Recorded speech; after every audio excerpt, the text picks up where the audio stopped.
हिंदुस्तान को या किसी भी देश को चलने के लिए वहाँ की जनता जो टैक्स देती है उसी से वो देश चलता है।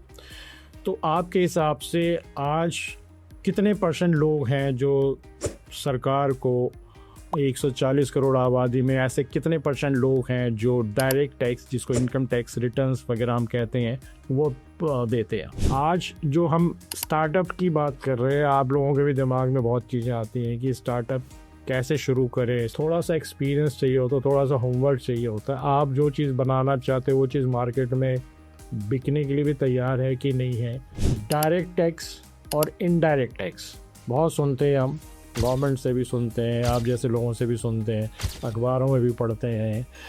तो ये डायरेक्ट टैक्स और इनडायरेक्ट टैक्स ये क्या चीज़ है, एक ऑडियंस के पॉइंट ऑफ व्यू से अगर हम समझाना चाहें।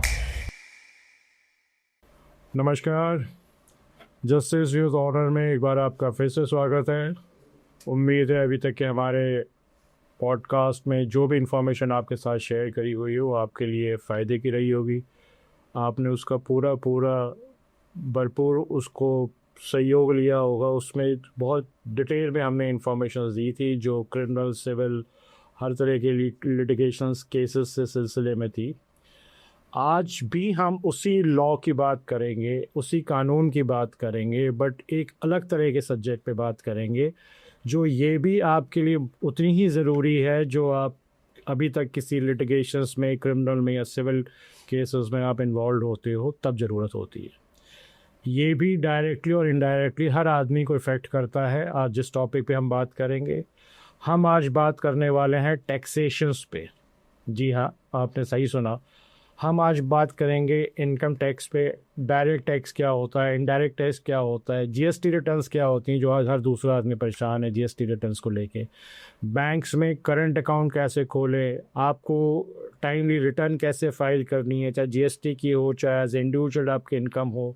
और सबसे बड़ी बात कि आप इस देश में रह रहे हैं, आप इस देश से सारी सुविधा आप प्राप्त करना चाहते हैं, सारी सरकारों से आप सुविधा प्राप्त करना चाहते हैं, तो थोड़ा बहुत आपको भी लगना चाहिए कि नहीं है, मुझे भी कुछ टैक्स गवर्नमेंट को देना चाहिए। जो भी आपको लगे, ये मेरी पर्सनल चॉइस है, मैं इसमें आपको फोर्स नहीं कर सकता, ये आपका प्रोवोकेटिव है। बट जब हम चाहते हैं कि ये देश तरक्की करे, डेवलपमेंट करे, अच्छी बड़ी मेट्रोस चलें, अच्छे बड़े बड़े प्रोजेक्ट्स बने, और जाहिर सी बात है गवर्नमेंट भी यही चाहती है कि ज़्यादा से ज़्यादा लोग जो है वो डायरेक्ट टैक्स में जुड़ें ताकि गवर्नमेंट के पास अच्छा रेवेन्यू आए और हम भी आज यूरोप और अमेरिका जैसी बड़ी बड़ी कंट्रियों के सामने टक्कर दे सके। आज की सरकार पूरी कोशिश कर रही है आपके लिए नई नई चीज़ें लेके आए जिसका आप भरपूर उपयोग करो। पर जी हाँ, हर एक चीज़ की कॉस्ट होती है। तो आपसे रिक्वेस्ट है कि इस पॉडकास्ट के बाद थोड़ा सा अपना माइंड चेंज करिएगा और गवर्नमेंट को जितना भी आपकी तरफ से बन सके आप थोड़ा बहुत टैक्स ज़रूर देने की कोशिश करिएगा। जी हाँ, गवर्नमेंट तो चाहती है कि आपको एग्जेम्पशन भी मिले आपकी अपनी सुविधा के अनुसार, बट एज ए इंडिविजुअल मैं चाहता हूँ कि आपको एग्जेम्पशन मिलने के बाद भी आप गवर्नमेंट को थोड़ा बहुत टैक्स दें, तो आपके लिए, हमारे लिए, सबके लिए बढ़िया होगा। आज आपके लिए इस बहुत स्पेशल टॉपिक पे मैं अपने बहुत ही अच्छे, रिनाउंड, अच्छी प्रैक्टिस जिनकी है, वो चार्टर्ड अकाउंट संजय जी को मैं आपके सामने इंट्रोड्यूस कर रहा हूँ। संजय जी नमस्कार। नमस्कार सर, नमस्कार। कैसे हैं आप? बहुत बढ़िया, बहुत बढ़िया। आपको फुर्सत मिल गई टैक्सेशन से और रिटर्न वगैरह? बिल्कुल सर, बिल्कुल। अभी तो नया स्टार्ट हो रहा सेशन, तो नए फाइनेंशियल ईयर में सिर्फ वही काम करना है हमें। ये तो बढ़िया है, अच्छा लगा आपसे मिलके। बहुत बहुत शुक्रिया, आपने टाइम निकाला आज के लिए। धन्यवाद सर। और जैसा कि मैंने अपने ओपनिंग रिमार्क्स में बताया है कि हिंदुस्तान को या किसी भी देश को चलने के लिए वहाँ की जनता जो टैक्स देती है उसी से वो देश चलता है।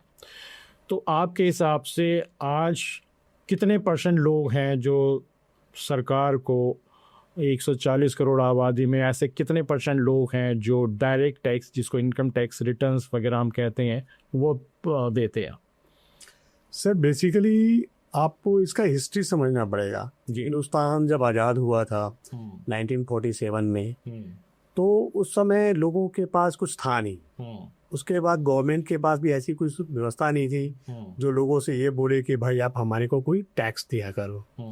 इस प्रोसेस को डेवलप करते करते करते करते अप्रॉक्स 1962-61 के आसपास में इनकम टैक्स एक्ट एक डेवलप किया गया। और इसका ऑब्जेक्टिव था कि जो समाज के धनाढ्य लोग हैं, जो पैसे वाले लोग हैं, या जो कोई बिजनेस कर रहे हैं, जो कैपेबल है टैक्स पे करने के लिए, उनको टैक्स की लिटरेसी दे के उनसे टैक्स कलेक्ट किया जाए।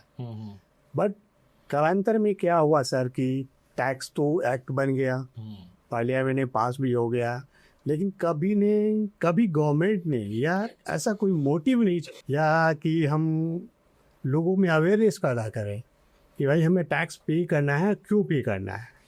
हो क्या रहा है कि अभी जो हमारी 140 करोड़ पॉपुलेशन है उसमें मुश्किल से 1-2% लोग ही इस डायरेक्ट टैक्स के दायरे में आ रहे हैं। अच्छा, हाँ बिल्कुल, आप ये डाटा चाहे तो वेरीफाई भी कर सकते हैं, क्योंकि मुश्किल से 1-2%। हाँ सर, आप देखो ना, सर्विस वाले लोग डायरेक्टली इन्वॉल्व हैं, बिजनेसमैन हैं ही कितने, जितने करोड़पति लोग हैं वो कितने लोग हैं, यही लोग टैक्स पे करते हैं। तो ये सब गिने चुने नंबर्स हैं, बट सब लोग अप्रोक्स 140 करोड़ जो लोग पॉपुलेशन है इंडिया में, मेरा अपना मानना है कि इसमें से 40-50 करोड़ लोग कहीं ना कहीं डायरेक्टली इन्वॉल्व हैं, चाहे वो एमएसएमई के रूप में हो, चाहे सैलरीज के रूप में हो, चाहे अपना छोटा मोटा कोई व्यापार कर रहे हो, चाहे ये कुछ भी कर रहे हो। बट रिटर्न भरने के टाइम में गवर्नमेंट के साथ एक होता है कि भाई मेरा तो नील का रिटर्न बनता है, हमें तो नील का रिटर्न फाइल कर दो। तो इसमें सिर्फ क्या हो रहा है कि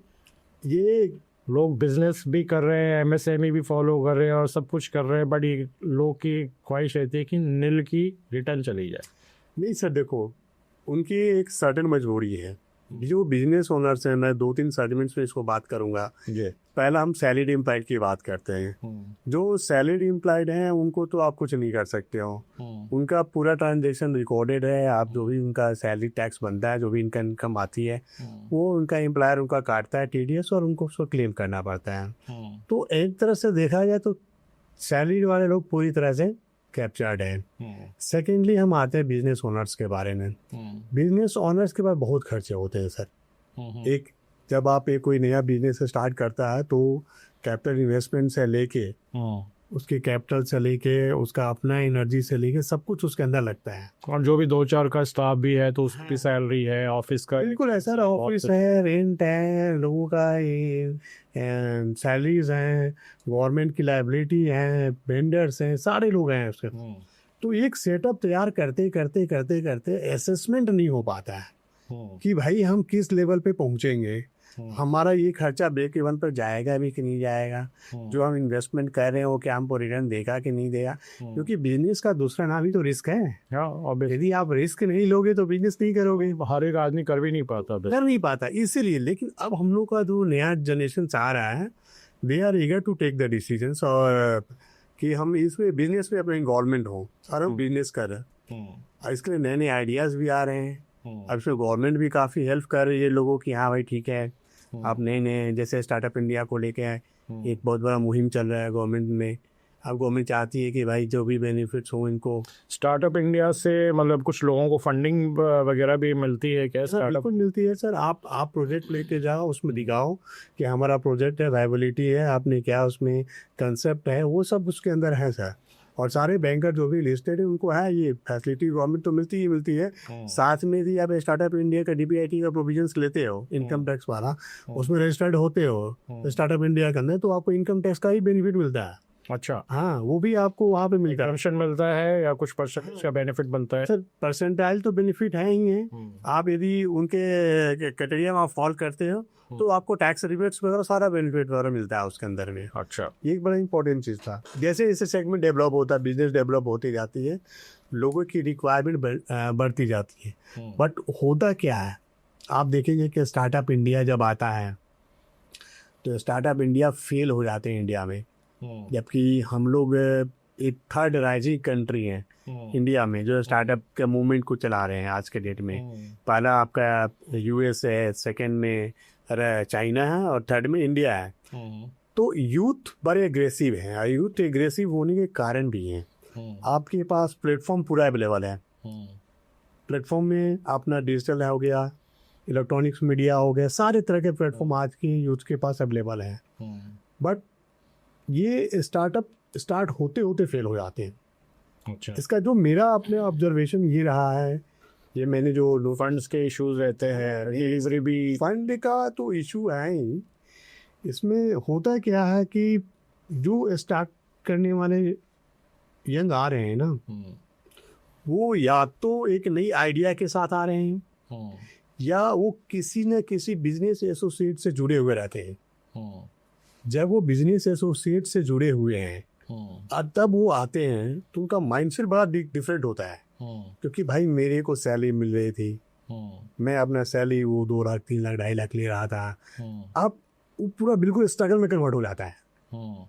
मतलब मेंटली आदमी डिस्टर्ब हो जाता है। हाँ, मेंटली आप प्रिपेयर नहीं हो पाते अपने आप को। अब आते आते तो 2 लाख तो सैलरी आपको मिलेगी नहीं, वहाँ स्टार्ट फ्रॉम स्क्रैच करना पड़ेगा। जेब से भी लगा, आपको स्टार्ट फ्रॉम स्क्रैच करना पड़ेगा। अब यही फेल्यूर का कारण हो जाता है। होता क्या है कि वो पर्सनल एक्सपेंसेस, ऑफिशियल एक्सपेंसेस को मैच नहीं कर पाते हैं और उनको लगता है कि पहले तो मेरी सैलरी निकलनी चाहिए। भाई मैं आया हूँ तो भाई, अरे कंपनी आपकी है, आपका विजन है, तो उसमें कोई तीसरा सेक्रीफाइस नहीं करेगा। वो सेक्रीफाइस है आपको ही करना पड़ेगा। और ये माइंडसेट जिन लोगों ने अचीव करा या जिन लोगों ने इसको मैच कर लिया, वो मतलब आपके हिसाब से, मतलब स्टार्टअप अगर किसी ने प्लान किया है तो उसके पास अवेलेबल फंड्स हो टू सर्वाइव एटलीस्ट 6 से 8 महीना शुरुआती स्टेज। कोई ड्यूरेशन नहीं है सर्वाइवल का, बट इतना सर्टेन है कि आपको अपना कॉस्ट कटिंग करना पड़ेगा, पर्सनल कॉस्ट कटिंग। दूसरा, आपको जो है सो ये माइंडसेट से निकलना पड़ेगा कि आई एम स्टिल एम्प्लॉय। आपको वो सब कुछ करना पड़ेगा जो आप एक एम्प्लॉयमेंट में नहीं कर रहे थे। आपको मार्केटिंग भी करनी पड़ेगी, आपको अपना प्रोडक्ट बनाना भी पड़ेगा, आपको उसका ऐड भी देना पड़ेगा, हो सकता है आपको उसकी अकाउंटिंग भी करनी पड़े। अच्छा, दूसरी चीज़ क्या होती है, अकाउंटिंग से बात आई, बेसिकली स्टार्टअप्स में लोग प्रोफेशनल्स की हेल्प नहीं लेते हैं। जबकि मेरा अपना मानना है वो खाली अपने आइडिया को ही आइडिया यूज करते हैं। जबकि फाइनेंशियल डिसिप्लिन, जब तक आप एक प्रोफेशनल्स को, चार्टर्ड अकाउंटेंट को या ऐसे मतलब अकाउंटिंग प्रोफेशनल्स को आप हायर नहीं करते हो या उसकी सर्विसेज नहीं लेते हो, तो वो आपको टीचिंग का कंसेप्ट नहीं आता है, आपको समझ में नहीं आता है कि हमें करना क्या है।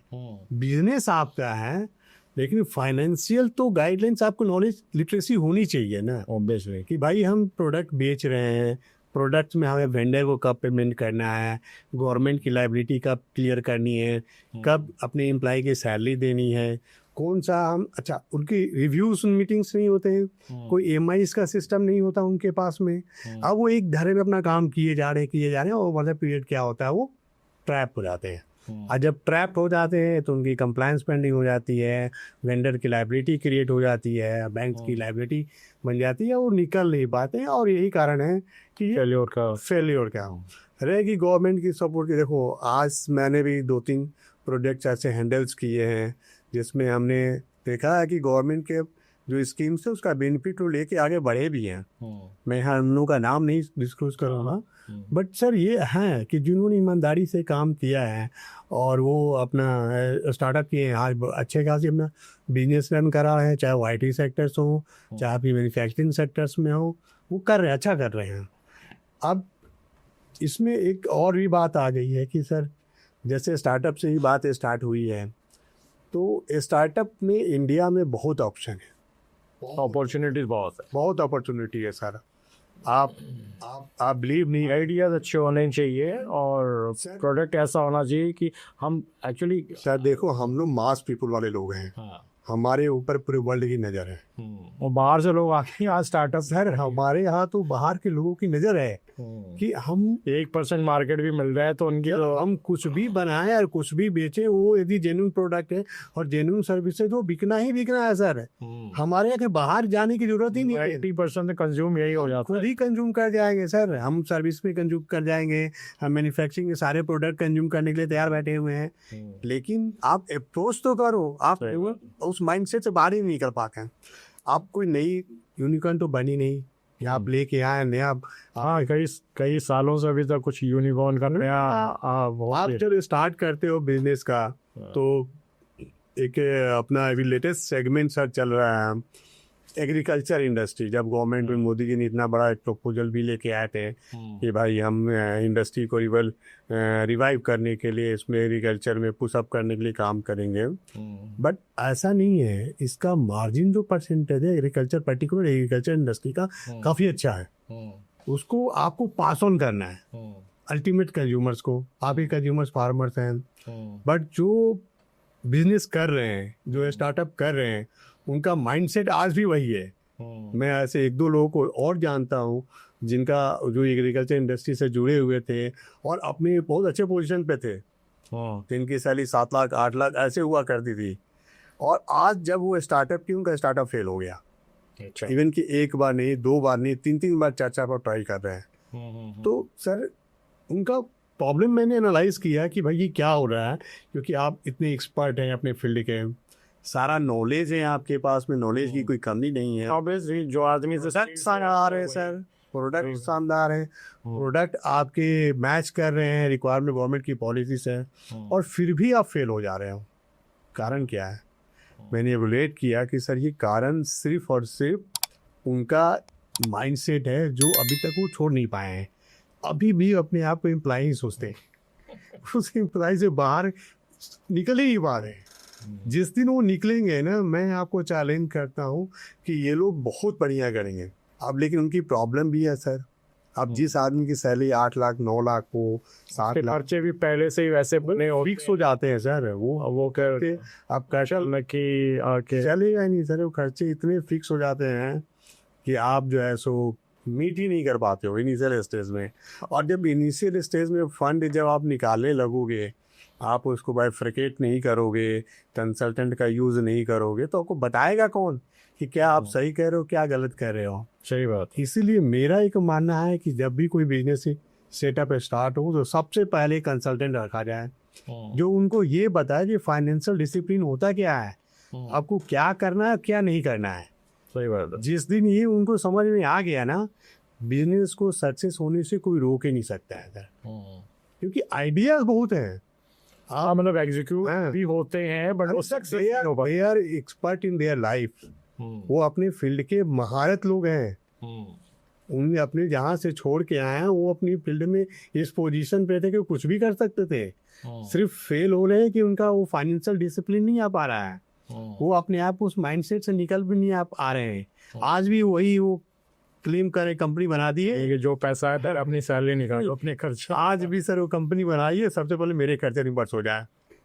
टारगेट हो गया कि भाई आपके खर्चे तो रिम्बर्स होंगे, तो आप अपने को एम्प्लॉय क्यों समझ रहे हो? अभी आप एक ओनर की तरह बिहेव करो ना। आप जब तक अपने को ओनर नहीं समझोगे तब तक तो आप कुछ थोड़ा सा मुश्किल हो जाता है इनिशियल लेवल पे। बिल्कुल बिल्कुल। और थोड़ा सा इसमें अलग तरीके का आप ये समझ लो कि चैलेंजेस होती हैं लोगों के सामने। स्टार्टअप एक 4x4 के केबिन में, एसी केबिन में बैठ के स्टार्टअप के आइडियाज तो आ जाते हैं, बट ग्राउंड लेवल पे जब इम्प्लीमेंट करने की नौबत आती है तो फिर बड़ी मुश्किलें सामने आती है। अच्छा ये भी था। एज ए एम्प्लॉय जब तक रहते हैं उनको ये सब प्रॉब्लम फेस नहीं करनी पड़ती। ये देखते ही नहीं है ना उस तरफ में, उस तरफ सैलरी करी तो ये लगता है कि इस सप्लायर को, इस वेंडर को इतने पैसे दे दिए, इस काम के लिए इतने पैसे दे दिए, इस काम के लिए ये तो मैं भी कर सकता हूँ। बिल्कुल बिल्कुल बिल्कुल। तो यही होता है। मैं आपको एग्जाम्पल देता हूँ, मैं नेम डिस्क्लोज नहीं करूँगा। एक हमारे जानने वाले बिजनेस ओनर थे, उन्होंने एक बड़ी अच्छी कंपनी में काम करते थे। तो उन्होंने क्या किया कि जब वो अपना काम स्टार्ट किए तो सोच रहे थे कि उन्होंने अपनी उस बड़ी कंपनी के कैंटीन में बैठे हुए अपना लंच कर रहे थे। तो उनकी तरह 2 लोग और थे जो उनके फ्रेंड थे, वो सब साथ बैठे और बोले कि ठीक है भाई, मैं अपना जो है सो हम लोग इतना कंपनी के लिए कर रहे हैं, कंपनी हमारे पर ध्यान नहीं दे रही, क्या हम अपना सेटअप स्टार्ट कर सकते हैं? सर आप बिलीव नहीं करोगे, उन लोगों ने वहीं से उसी दिन क्विट किया। मैं ये आपको बता रहा हूँ, केस स्टडी है, सक्सेस कैसे होता है आदमी। वो उन्होंने क्या किया, उसी दिन एक टेक्निकल बंदा था, एक मार्केटिंग का बंदा था, एक फाइनेंस का बंदा था, पूरी टीम की उनके पास में। और तीनों वैसे कैफेटेरिया में बैठ के जो है सो अपना लंच कर रहे थे और अचानक से उनके माइंड में कोई हॉट हुआ होगा, बैकग्राउंड कुछ स्टोरी हुई होगी, तो मैं पता नहीं है। तो उन्होंने बोला कि यार हम कंपनी के लिए इतना कुछ कर रहे हैं और कंपनी हम ही लोग की वजह से है और हम ही लोग को इतना इम्पोर्टेंस नहीं मिल पा रहा है, तो हम लोग अपना स्टार्ट करते हैं। तो जैसे ही एक ने बोला, दूसरे ने हाँ बोला, तीसरे ने हाँ बोला, तीनों बंदों ने अपना हाँ बोल के कंपनी स्टार्टअप करी। और सर उन्होंने क्या किया, अपना पीएफ का फंडा पैसा निकाला। पीएफ के पैसे से जब क्या हुआ, अब जैसे ही लोगों को मालूम पड़ेगा एक बेस सेटल जॉब छोड़ के उनके घर में उनके बच्चे, उनकी फैमिली, उनके पेरेंट्स सब उन पे चिल्लाने लगे कि भाई तुम कर क्या रहे हो, तो एकदम से इतना बढ़िया नौकरी चल रही है, तुम सब छोड़ के जा रहे हो काम करने के लिए। पता नहीं इसमें सक्सेस है कि नहीं है, ये कुछ पता नहीं है, but they are very educated person, they are very keen to do their business. उन्होंने क्या किया कि उस पैसे को, मेरे ख्याल से बहुत छोटा अमाउंट था, ये सारा हार्ड कोड मिलाया जाए तो मेरे ख्याल से ये 1.5, 2, 3, 4 करीब 6 लाख के आसपास में पूरा फंड इकट्ठा हुआ था इन लोगों का। अच्छा। हाँ, ये तो बहुत छोटे अमाउंट से। और उस समय गवर्नमेंट की एक स्कीम थी लैंड एक्विजिशन के मामले में, लैंड में जो है सो आप इंडस्ट्रियल लैंड गवर्नमेंट जो है सो डिस्काउंटेड रेट पर प्रोवाइड कर रही थी। उनके दिमाग में चला और उन्होंने वो लैंड बाई किया। तीनों ने मिलके अपने एक पैसा लगाया, कुछ बैंक से फंडिंग कराया और वो लैंड खरीद लिया। उस लैंड के ऊपर उन्होंने मैन्युफैक्चरिंग प्लांट बैठाया सर। और प्लांट बनने के बाद में क्या हुआ कि धीरे धीरे धीरे धीरे धीरे धीरे धीरे धीरे सब लोगों ने अपना अपना एरिया बांट लिया। एक बंदा प्रिक्योरमेंट देखा, एक बंदा पूरा मैन्युफैक्चरिंग देखने लगा और एक बंदा मार्केटिंग और अकाउंट देखने लगा। उस चीज़ों को करते हैं सब लोगों ने किया सर। आज वो करीब करीब कंपनी 100 करोड़ की हो चुकी है। Very good. और उनका मेरे ख्याल से नेट वर्थ भी 50-60 करोड़ से कम का नहीं है। देखा दोस्तों, प्लानिंग, एग्जीक्यूशंस और अच्छे प्रोफेशनल लोग, सक्सेस तभी आती है और आपकी भी आ सकती है। कोशिश करो, आइडिया सबके पास होते हैं, लोग सबके पास होने चाहिए, सही तरीके के लोग होने चाहिए जो आपको ज़मीन से आसमान तक उठा सके। और जब एज ए टीम आप लोग काम करते हो तो हर इंसान सक्सेस की तरफ बढ़ता ही बढ़ता है। आज जो हम स्टार्टअप की बात कर रहे हैं, आप लोगों के भी दिमाग में बहुत चीज़ें आती हैं कि स्टार्टअप कैसे शुरू करें। सिर्फ गवर्नमेंट से रजिस्ट्रेशन हो गया, थोड़ा सा एक्सपीरियंस चाहिए होता है, थोड़ा सा होमवर्क चाहिए होता है। आप जो चीज़ बनाना चाहते हो वो चीज़ मार्केट में बिकने के लिए भी तैयार है कि नहीं है, क्योंकि हिंदुस्तान में जनता इतनी है कि हर एक चीज़ का ग्राहक है। बट उस ग्राहक तक पहुंचना आपका एक सबसे बड़ा मकसद होना चाहिए और सही जगह पे वो ग्राहक आपको ढूंढ के लानी चाहिए। आप कहीं पे भी कुछ भी बना लो, कोई चीज़ अगर मद्रास में बिकनी है तो आप मद्रास के क्लाइंट के हिसाब से सोचिए, कहीं भी कोई चीज़ आपको आसाम में बिकनी है तो आप वहाँ के लोगों के हिसाब से सोचिए। हर प्रोडक्ट की एक अपनी क्वालिटी होती है, उसका कंजम्पशन जो होता है वो किस तरीके से कौन सा ग्राहक करना चाहे वो बड़ा इम्पोर्टेंट होता है। आइए आगे बढ़ते हैं और कुछ नई और जानकारियाँ लेते हैं। अब हम नेक्स्ट आते हैं जो सबसे इम्पोर्टेंट है, टैक्सेशंस पे। ये डायरेक्ट टैक्स और इनडायरेक्ट टैक्स बहुत सुनते हैं हम, गवर्नमेंट से भी सुनते हैं, आप जैसे लोगों से भी सुनते हैं, अखबारों में भी पढ़ते हैं। तो ये डायरेक्ट टैक्स और इनडायरेक्ट टैक्स ये क्या चीज़ है? एक ऑडियंस के पॉइंट ऑफ व्यू से अगर हम समझाना चाहें कि वो कैसे आप वो डायरेक्ट टैक्स देते हैं और कैसे वो इनडायरेक्ट टैक्स देते हैं, और डायरेक्ट टैक्स देते भी हैं या इनडायरेक्ट टैक्स देते भी हैं कि नहीं देते हैं, किस तरीके से इस चीज़ को आप बताएंगे? बहुत अच्छा है, ये पब्लिक के नॉलेज के लिए बहुत इंपॉर्टेंट भी है जी सर। देखो होता क्या है कि डायरेक्ट टैक्स है क्या, जो टैक्स डायरेक्टली आपको पे करना, जिसको हम इनकम टैक्स रिटर्न, जैसे इनकम टैक्स हो गया, प्रोफेशनल टैक्स हो गए, ये टीडीएस हो गए, ये डायरेक्ट आप पे कर रहे हो, बॉन्ड बाय यू है। इसको हम डायरेक्ट टैक्स के स्लैब में लेके जाते हैं, डायरेक्ट टैक्स के डिफिनेशन में डायरेक्टली आप पे कर रहे हो, ठीक है, जो गवर्नमेंट को।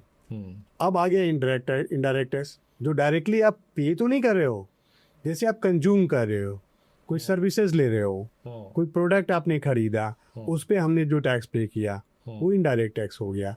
मतलब कि आप देखें तो कोई मटेरियल हमने खरीदा, कोई प्रोडक्ट अपने कुछ भी खाने के लिए यूज करने की खरीदी है, तो उसको हम चाहे कोई सर्विसेज लिया, जो इनडायरेक्टली लिया, जिस पे हम गवर्नमेंट को तो डायरेक्ट टैक्स नहीं पे कर रहे हैं, लेकिन जो मैन्युफैक्चरर्स हैं, जो सेलर्स हैं, जो सब वो हमसे ले रहा है, हाँ, वो हमसे वो कलेक्ट कर रहे हैं, वो हमसे डायरेक्टली कलेक्ट कर रहे हैं, तो वो हो गया आपका इनडायरेक्ट टैक्स। अब देखिए इंडिया में करीब करीब सारे लोग जो भी एक सिंगल चीज खरीद रहे हैं या जो सर्विसेज ले रहे हैं, वो डायरेक्ट इनडायरेक्ट टैक्स में कवर अप है। अच्छा, हाँ, वो इनका सेगमेंट बहुत बड़ा है। 1 रुपए का अगर कोई कुछ भी आप खरीदे खरीद रहे तो वो भी उसमें कुछ पैसा गरीब हो चाहे अमीर हो, डिफरेंसेस कि उसमें कोई आपके यहाँ बाइफर्केशन नहीं है कि आप यदि क्वालिटी ऑफ लाइफ लो है या आप गरीब हैं तो आप तो जो है सो एक टैक्स देना पड़ेगा, ये आप टैक्स नहीं दोगे, और जो है बड़े लोग हैं चाहे जिनके बिजनेस ओनर्स हैं तो वही सेम चीज़ खरीद रहे हैं तो उनको एक डिफरेंट टैक्स करना पड़ेगा। मतलब इनडायरेक्ट टैक्स में कोई रिस्पेक्टिव ऑफ हर आदमी यूनिक है, वो आदमी कुछ भी खरीदेगा वो टैक्स पे करेगा ही पड़ेगा, अब वही रेट पे करेगा जो एक अमीर पे कर रहा है या गरीब पे कर रहा है। तो ये तो आप इनडायरेक्ट टैक्स में है।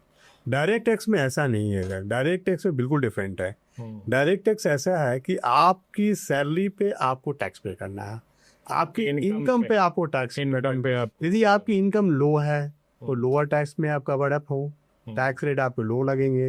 यदि आपकी टैक्स रेट मतलब आप हायर सैलरी ले रहे हो या हायर इनकम में आ रहे हो तो आपको हायर प्रोपोर्शनली टीडीएस, जो सैलरी वाले हैं उनका तो टीडीएस हाँ, वो तो आपके वो सर डिफरेंस यही है कि आपने यदि अपनी इनकम नीचे है या लोअर है तो उसी रेट से तो टीडीएस कटेगा। टीडीएस जितना विगो में आपके एम्प्लॉयर काटेंगे सैलरी के ऊपर में, वो तो जो भी रेट आज डायरेक्ट टैक्स में, जैसे हम इनकम टैक्स की बात करें, अभी आपने बताया अभी, तो इनकम टैक्स में गवर्नमेंट को डायरेक्ट इनकम टैक्स कितना रेवेन्यू आता होगा?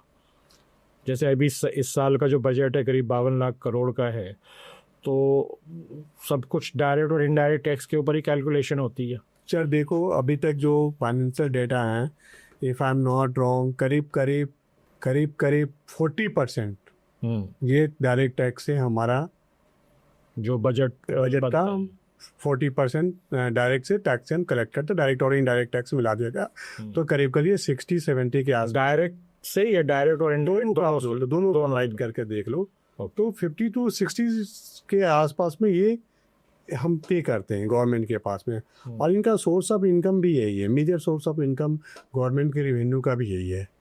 लेकिन सर इसमें भी इसको बहुत बड़ा है, इसको बड़ा है कि जैसे हम लोगों ने इनडायरेक्ट टैक्स में हर आदमी को कवर किया हुआ है, हर इंडिविजुअल्स कवर है, या कुछ भी खरीदेगा तो वो पे करेगा।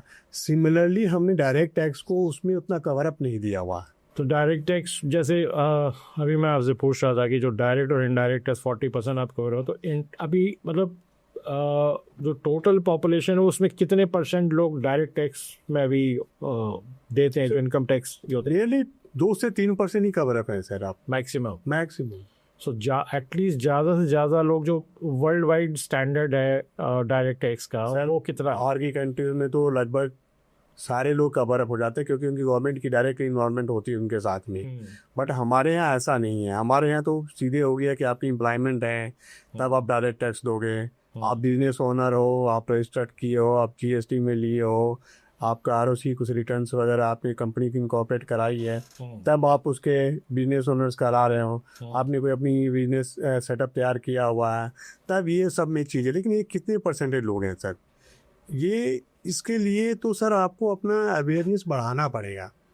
जैसे गवर्नमेंट की तरफ से और क्या इनिशिएटिव हो सकता है जिसमें और ज़्यादा लोग सामने आए अपना डायरेक्ट टैक्स देने के? भले ही साल का 1000 रुपये सरकार को टैक्स है, और मेरे ख्याल से आप लोगों को देना भी चाहिए।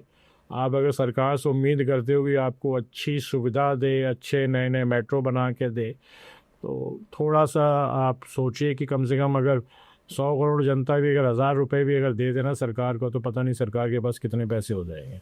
नहीं, फंड की इशू नहीं है सब, लेकिन लिटरेसी की बड़ी इशू है। लोगों में आपको जागरूक बनाना पड़ेगा, लोगों को लोगों को आप जागरूक करिए, लोगों में ऐसा गवर्नमेंट का टाइम टाइम पे स्किल माइंड सेट हो गया लोगों की, सरकार को टैक्स नहीं देना। नहीं ऐसा नहीं है सर, ये बिल्कुल मैं हम लोग प्रोफेशनल से हम लोग देख रहे हैं हाँ। कि जो लोग हो रहा है, जो लोग टैक्स देने के दायरे में आ रहे हैं वो टैक्स पे कर रहे हैं, कोई डिनाई नहीं करता है। अब कोई प्रोफेशनल ऐसा करेगा भी नहीं। और सर रह गई बात बिजनेस ओनर्स की, तो दे आर कीन टू पे द टैक्सेस, और वो दे भी रहे होंगे, वो दे भी रहे हैं सर, लेकिन क्या है कि काम तो हो, बिजनेस ग्रोथ तो हो। आप कंपेरेटिव डाटा उठाओ कोविड के बाद, तो बिजनेस सेगमेंट में बड़ा एक बहुत सेटबैक रहा, बहुत सेटबैक है सर, वो बहुत उसकी भरपाई नहीं कर पाए। लेकिन कॉस्ट वही है, कॉस्ट आप इन्फ्लेशन देखो, ये सारे बढ़े पड़े हैं, लेकिन उसके हिसाब से रिटर्निंग नहीं है। इसमें मेरा एक अपना पर्सनल राय ये रही है कि गवर्नमेंट को, या जो लॉबी हैं, या जो प्रोफेशनल्स हैं, या जो इस तरह के जो लोग हैं जिनको अवेयरनेस, मतलब पब्लिक में एक मुहिम चलाना चाहिए कि जैसे जागो ग्राहक जागो की तरह है ना, उस तरह पब्लिक में एक मुहिम होनी चाहिए कि भाई सब लोग को जानिए, सब लोग समझे चीज़ों को कि हमें भी ये हमारी एक जरूरी काम है, जिम्मेवारी है। हाँ, ये हमारी एक जिम्मेवारी है, हमें ये रिटर्न। इनफैक्ट आपको जो भी इनकम है आप डिक्लेयर करिए। आपको ये नहीं सोचना है कि हमारा इनकम 5 लाख से नीचे है, 7 लाख से नीचे है। और तो गवर्नमेंट अलग अलग स्लैब बनाए हुए हैं, आपको उतनी देर बेनिफिट्स है। अच्छा, अब तो बैंक्स वगैरह भी काफ़ी एग्रेसिव हो गए हैं, जब भी फंडिंग वंडिंग की बात होती है तो वो लोग रिटर्न मांग रहे हैं कि कह रहे कि आप रिटर्न हमें दीजिए, 3 साल का रिटर्न दीजिए, 2 साल का रिटर्न दीजिए। तो ये होना चाहिए, और ये इसमें थोड़ा सा मुहिम की तरह चले हैं।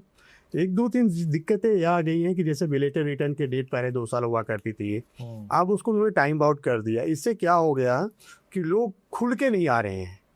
अच्छा, खुल के नहीं आ रहा, मतलब खुल के आने का मतलब है कि मान लीजिए कि ठीक है मैं मिस कर गया, नहीं भर पाया अपना रिटर्न टाइम पे, या कुछ इग्नोरेंस हो गया, नॉलेज नहीं था, बहुत आउट हो गया सर नॉलेज। आप तो ये ना फाइल कर पाने के जो रीजंस हैं वो मतलब वो भी बहुत ज़्यादा है सर, बहुत ज़्यादा है सर, क्योंकि तो नेग्लिजेंस कह लें इसको, या आदमी टाइम से रिटर्न नहीं फाइल करता है, या कोई मजबूरी होती है, कोई और रीजंस होते हैं। नॉलेज नहीं होता सर, आप कुछ काम कर रहे हो, ये नहीं पता कि ये रिटर्न फाइल करना कितना इम्पोर्टेंट जरूरी है, ये हमें रिटर्न का फाइल करना, उनको डिक्लेरेशन करना।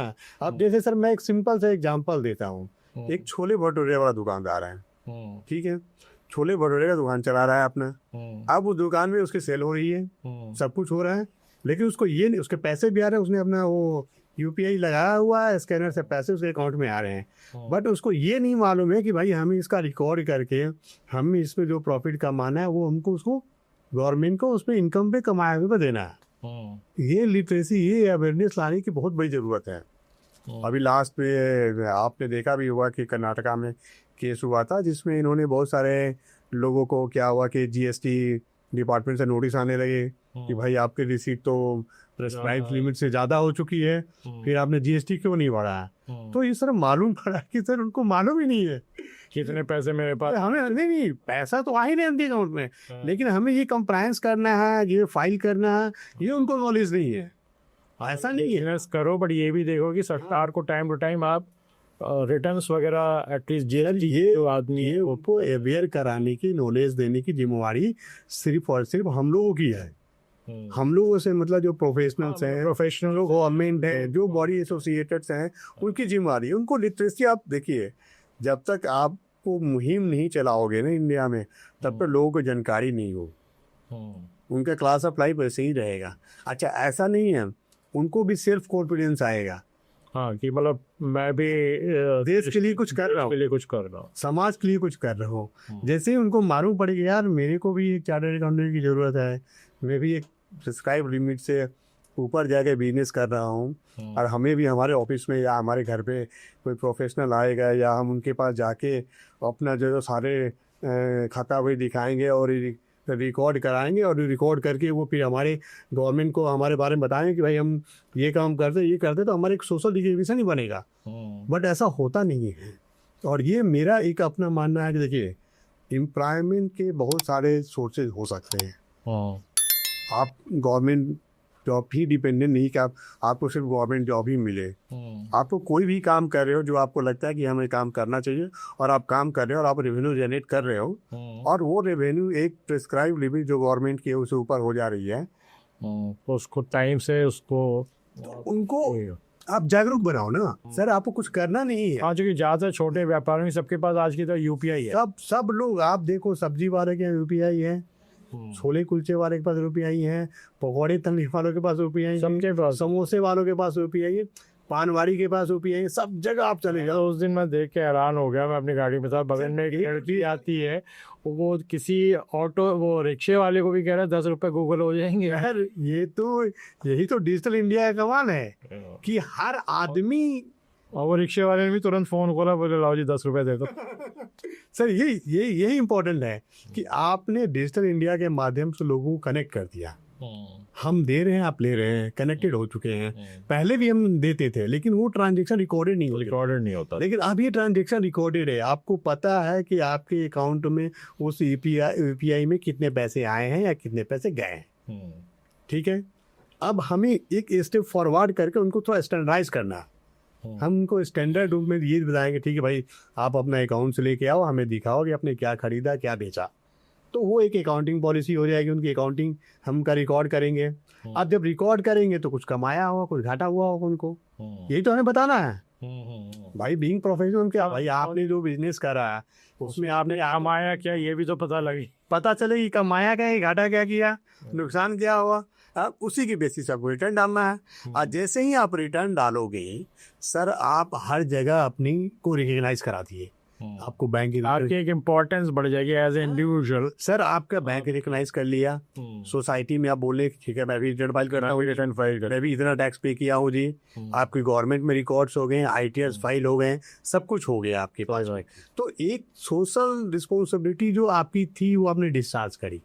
तो ये सोशल रिस्पॉन्सिबिलिटी डिस्चार्ज करने की जिम्मेवारी गवर्नमेंट ने कभी ऐसा कुछ मास लेवल पे कोई मुहिम चलाया ही नहीं। सर जब GST जब आया था इंडिया में, तो हम लोग को याद है, हम लोग रात दिन मेहनत किए थे, रात दिन प्रिंट मीडिया, इलेक्ट्रॉनिक मीडिया सब जगह करके, मतलब इतना उसको वर्किंग कर दिया कि जैसे ही वो इम्प्लीमेंट हुआ लोगों को लगा ही नहीं कि एक नया टैक्स आया आपके पास में। तो ये गवर्नमेंट ने उसमें इनकरेज किया प्रोफेशनल्स को, प्रोफेशनली स्टेप फॉरवर्ड होकर अपना काम किए। तो मेरा सिर्फ यही एक ये है कि गवर्नमेंट को कि इसलिए एक मुहिम लेके आए। आप मुहिम चलाओ, आप ये नहीं कि रिटर्न भरने का टाइम में एक मैसेज आया कि आपका रिटर्न, सर आपने पैन कार्ड लिया है, पैन कार्ड तो सब लोग ले रहे हैं, सब ले रहे हैं जिनके पास ही पैन कार्ड है। पैन कार्ड की आपको तो ना बैंक अकाउंट खुलेगा, सही खुल रहा है, आप बैंक अकाउंट खोलेगा ना, आप यूपीआई यूज करोगे, यूपीआई का पैसा कहाँ जाएगा, बैंक में जाएगा। बिल्कुल सही बात है। अब जब पैन कार्ड होल्डर हैं तो आपके पास डेटाबेस तो तैयार ही हो गया है एकदम। आप एक मुहिम चलाओ, उस सेगमेंट में जाके उनके लोगों को बताओ कि भैया आपको रिटर्न फाइल करना क्यों जरूरी है। ये बड़ा इंपॉर्टेंट चीज़ है सर। जिस दिन ये लोग समझने लगेंगे ना, खुद से लिटरेसी आ जाएगी सर। और जैसे ही लिटरेसी आएगी, their simple people will think कि आई एम आल्सो इम्पोर्टेंट।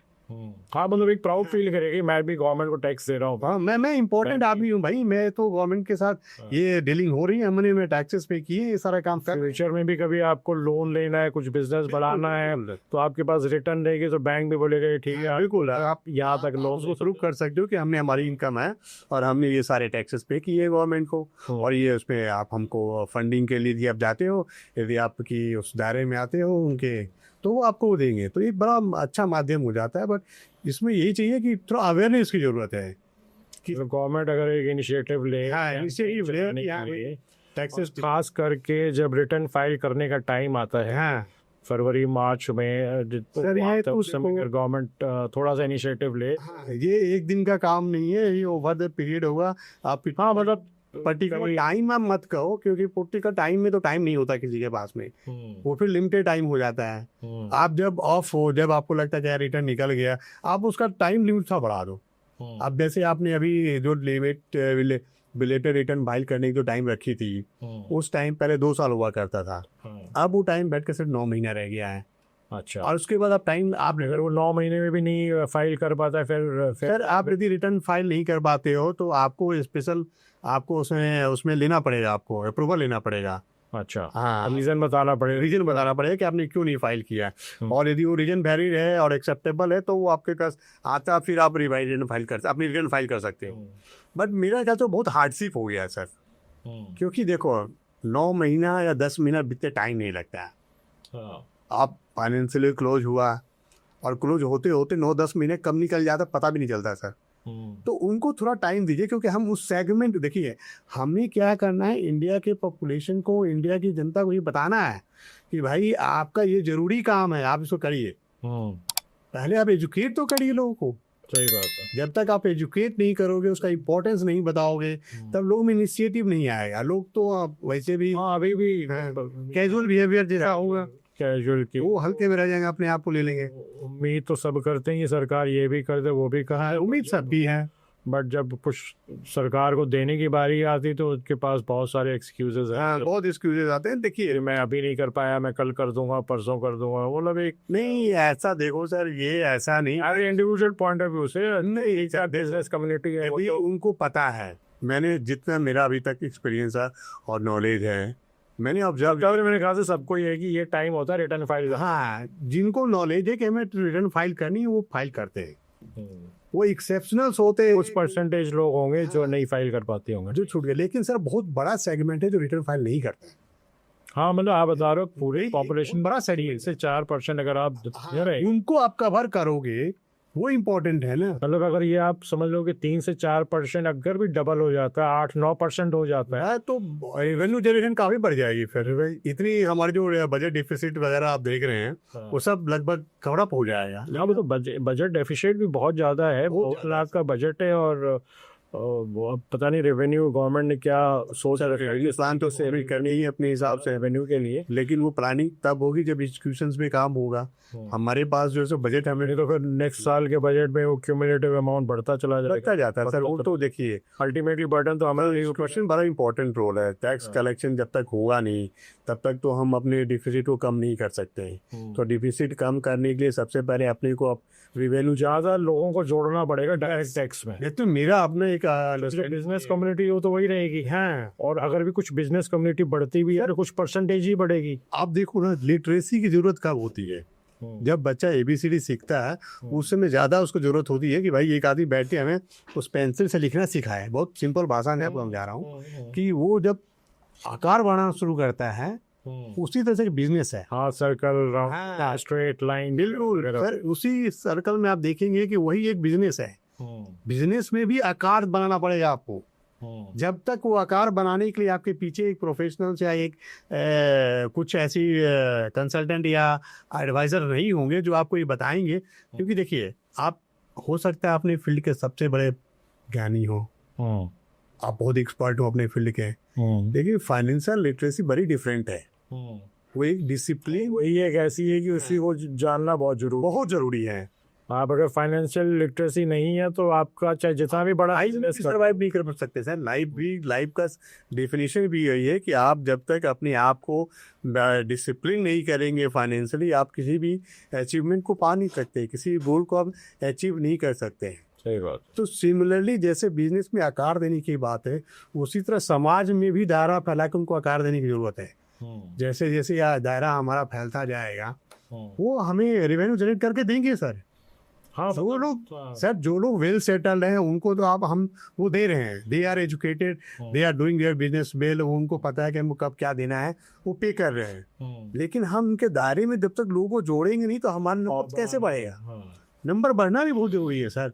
भले ही 1000 रुपए आए, बट कुछ लोगों से नंबर ऑफ अगर लोग बढ़ते भी, अरे तो अब 5% भी लोग बढ़ते हैं तो करीब 5-6 लाख आदमी बढ़ते ही बढ़ता है, तो उससे फ़र्क तो पड़ता है, रेवेन्यू तो बढ़ेगा ही बढ़ेगा। तो मेन मकसद यही होना चाहिए कि एक बड़े स्केल पे कैंपेन चले, और हाँ बिल्कुल, ज़्यादा से ज़्यादा लोग, ज़्यादा लोगों को जागरूकता हो, अवेयरनेस बढ़े कि भाई ये क्या है, अगर हम कुछ कमा रहे हैं तो हमें कुछ इनकम टैक्स देना भी है। सिर्फ कमाने में नहीं, लिबरल पॉलिसी लेके आनी चाहिए कि भाई रिटर्न फाइल करने के टाइम्स जो है ना, थोड़ा बढ़ाना चाहिए।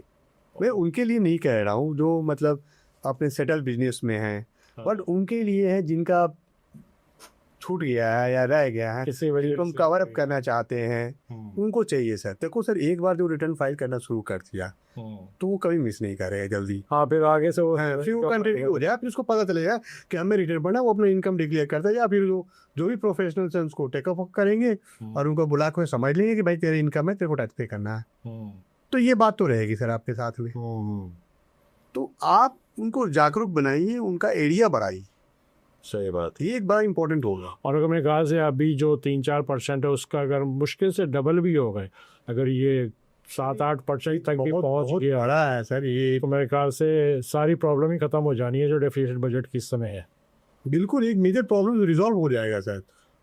तो गवर्नमेंट को काफ़ी रेवेन्यू इससे और जनरेट हो रहा है सर। ये तो अब एक देखा जाए तो गवर्नमेंट रेवेन्यू लीकेज से बहुत काम करती है, कर रही भी है, और एक रेवेन्यू लीकेज का बहुत बड़ा सोर्स है सर ये।